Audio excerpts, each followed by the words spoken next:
So next we have Giselle Abadi with Realtina. She is going to share her experience of MLS systems, new MLS ecosystems, both in North America and Europe. So Giselle, here you go. Thank you. Wow, after Achilles' presentation, I feel a bit vulnerable to start my presentation. But anyway, it's not going to be as fun. I want to give you a little bit of background before I start my presentation. I'm the CTO of Realtina, and this was supposed to be a tech presentation. But when I started creating my slides, I realized that maybe because we have mixed audience today, I need to give you a little bit of background that why this technology is needed, basically. So I want to start by saying that being in Realtina, serving both a US market and international market, as we have international reach in 96 countries, we are familiar with a lot of roadblocks, basically, in the international market. Why MLSs, there has been a lot of initiatives over the past decade in different countries. Why these initiatives fail, or I didn't put the word fail in there, but they don't grow beyond a certain limit. And we had some feedbacks from people yesterday and, throughout my past experiences that this is maybe due to technology, that maybe we don't have good technology in this part of the world, which is not true. Even the US technology was adopted in this part of the world. Or maybe it is the mindset of people, maybe it's cultural. I don't agree with that as well, because cooperation between agents needs, everybody knows how to teamwork, but we need to create a platform for creating the teamwork. And sometimes it's a question of chicken and egg. I always say that the biggest advantage, the biggest chance that the North Americans had was that MLS was created before portals. So the industry had the right channel, basically, to create the MLS ecosystem in its form now. And now we are faced with a challenge that in other parts of the world there are powerful portals. They are needed, of course, but the dynamic between the portals and the MLSs are not the right one. And if we can address that, I'm sure that we are going to have successful MLSs in other countries. So we identify 4 major issues that when a new MLS ecosystem is formed, while there are powerful portals out there, these new ecosystems, they cannot address those issues. 2 of them are on the buyer side, that the Paris paradigm, we explained a little bit about it yesterday, that can be resolved with that. And knowing that dual agency is very common in this part of the world, it's completely legal. So if we have a new paradigm that buyers find useful to get a representation, an exclusive representation, instead of going with one agent, that's going to shift the dynamic towards cooperation. And the second part is exclusive representation, which is an important pillar of any MLS. And because the MLS does not exist yet, it's very difficult to convince sellers to sign with one agent, because the listing doesn't get enough exposure. The MLSs traditionally are a closed network between agents. And so, however we explain, this MLS is good, they see the immediate effect of their listing with one agent, and maybe it's in the MLS and one portal listed by that agent, so it's not going to convince them. And there's a logic behind it. So they don't sign the exclusive mandates, and on the other side, as a consequence, the seller agents, they don't feel protected, basically, to open up to their colleagues and cooperate because they don't have any contract in their pocket to protect them. So basically, this is the difference between the ecosystems of MLSs in North America.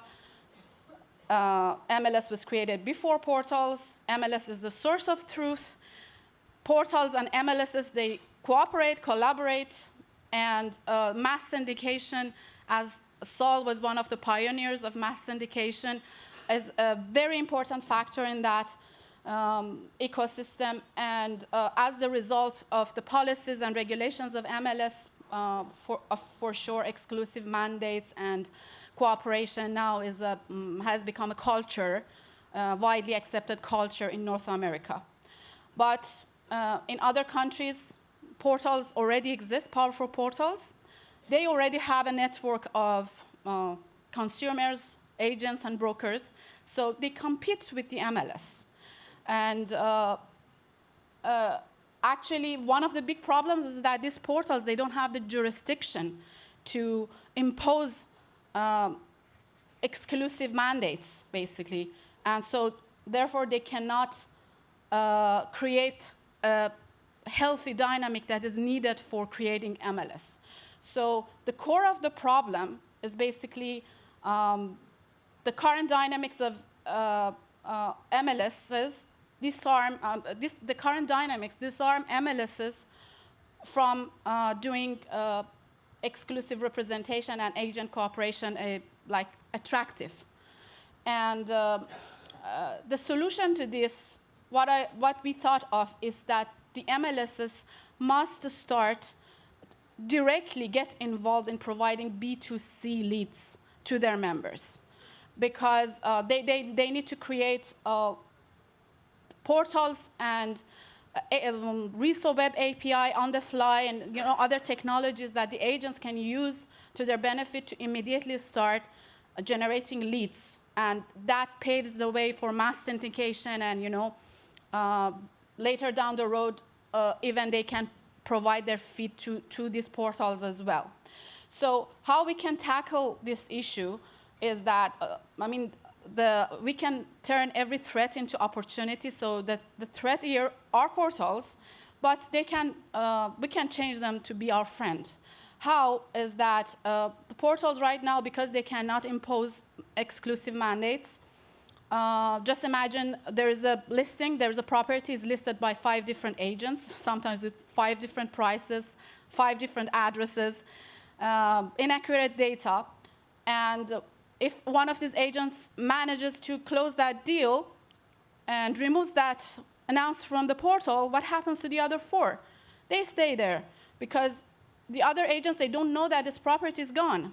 So sometimes we face with listings that are on the portals are not updated after weeks and sometimes months.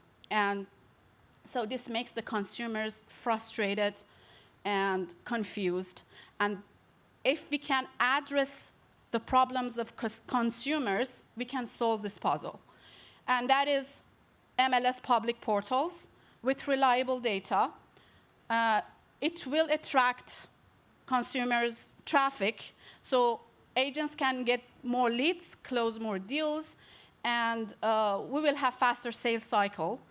And as a result of that, more sellers will be interested in listing with MLS, because they know that if they list with MLS, they can sell faster. So we will end up with more listings, and in the end of the day, the network will expand and grow. And then, as I said, we want a healthy relationship with the portals. They are great. They have great technology. So we can mass syndicate, we can give them feed, and this way even MLS listings get more exposure. So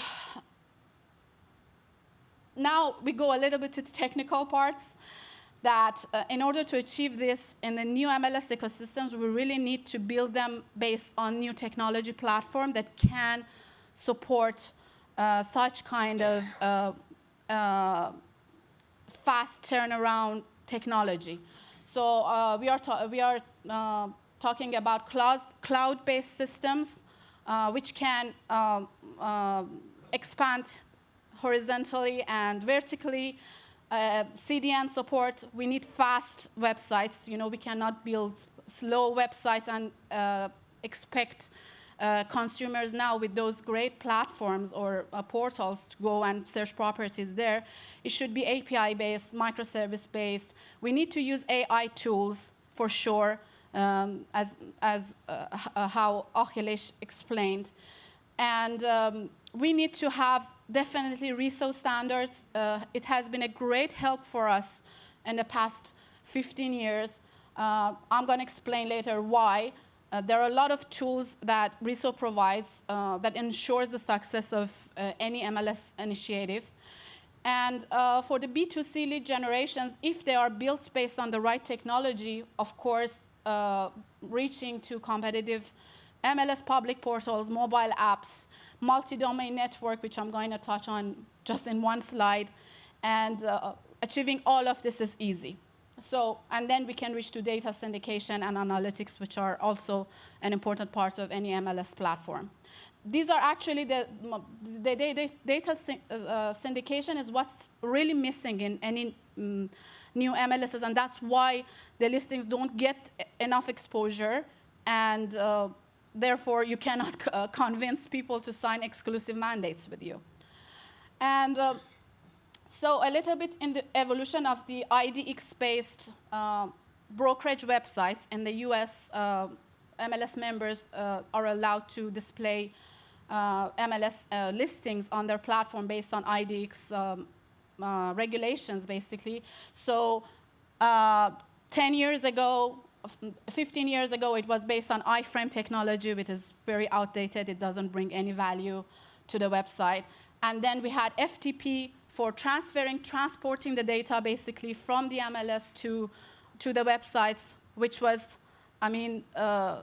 which was awful. And then we had REDS, which was much better than FTP. That was the first initiative of the RISO, basically. And then we have RISO API, which is amazing. Thank you, RISO, for just contributing to this. And we see it now. Every MLS supports that, but it's mainly for data sync.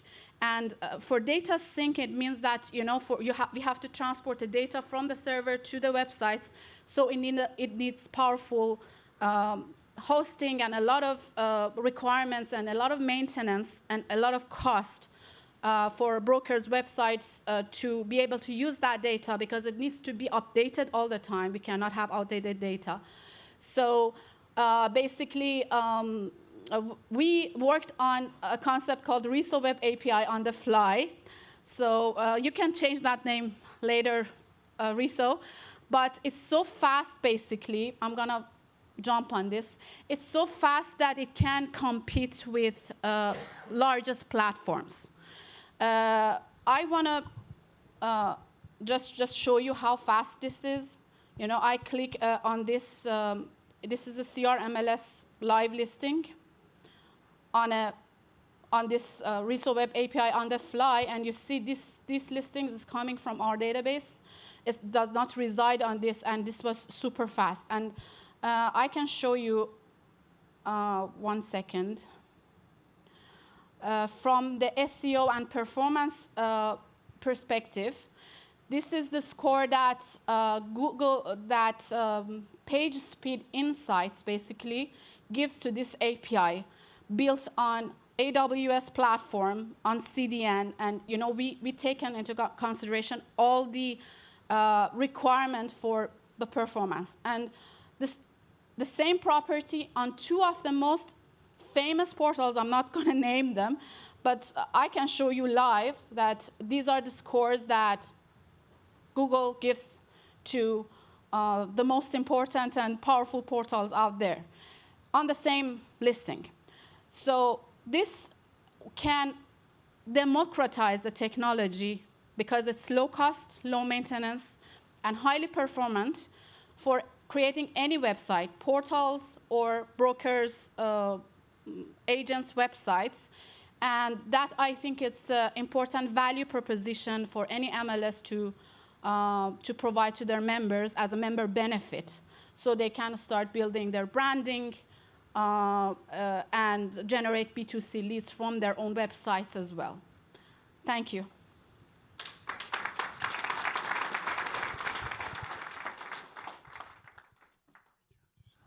Great job, Giselle. That was really, really great.